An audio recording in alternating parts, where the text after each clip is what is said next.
Start. माननीय अध्यक्ष महोदय, आज के समय में विज्ञान और तकनीक का महत्व हर किसी को स्पष्ट दिखाई दे रहा है। मानव जीवन का कोई भी क्षेत्र विज्ञान से अछूता नहीं है। भोजन, वस्त्र, आवास, शिक्षा, संचार और परिवहन सभी पर विज्ञान की छाप गहराई से पड़ी है। यह कहना अतिशयोक्ति नहीं होगी कि आज का युग वास्तव में विज्ञान का युग है। पिछली शताब्दी में हमने देखा कि कैसे बिजली, भाप, इंजन और मशीनों ने औद्योगिक क्रांति लाई। आज वही क्रांति सूचना प्रौद्योगिकी और अंतरिक्ष विज्ञान के क्षेत्र में देखने को मिल रही है। इंटरनेट, मोबाइल फोन और कंप्यूटर ने दुनिया को एक परिवार बना दिया है। पहले जो कार्य करने में कई दिन लगते थे, आज वही कार्य कुछ ही मिनटों में पूरे हो जाते हैं। माननीय अध्यक्ष महोदय, तकनीक ने शिक्षा के क्षेत्र को भी पूरी तरह बदल दिया है। आज ऑनलाइन शिक्षा और वर्चुअल कक्षाएं छात्रों को कहीं से भी ज्ञान प्राप्त करने का अवसर दे रही हैं। ग्रामीण क्षेत्रों में भी अब बच्चे डिजिटल माध्यम से उच्च शिक्षा प्राप्त कर रहे हैं। यह हमारे देश की प्रगति की दिशा में बड़ा कदम है।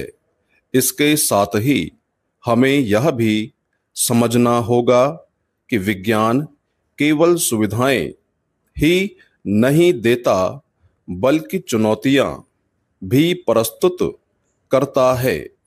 प्रदूषण, ग्लोबल वार्मिंग और परमाणु हथियार जैसी समस्याएं भी विज्ञान की ही देन है। अतः यह आवश्यक है कि विज्ञान का उपयोग केवल मानव कल्याण और शांति के लिए किया जाए। यदि तकनीक का दुरुपयोग किया गया तो यह समाज के लिए हानिकारक सिद्ध हो सकती है। आज भारत अंतरिक्ष विज्ञान के क्षेत्र में अग्रणी देशों की सूची में शामिल है। हमारे वैज्ञानिकों ने चंद्रयान और मंगलयान जैसी ऐतिहासिक उपलब्धियां हासिल की हैं। इसरो का कार्य आज पूरी दुनिया में सराहा जा रहा है। यह उपलब्धियां न केवल वैज्ञानिक दृष्टि से बल्कि राष्ट्रीय गौरव की दृष्टि से भी महत्वपूर्ण हैं।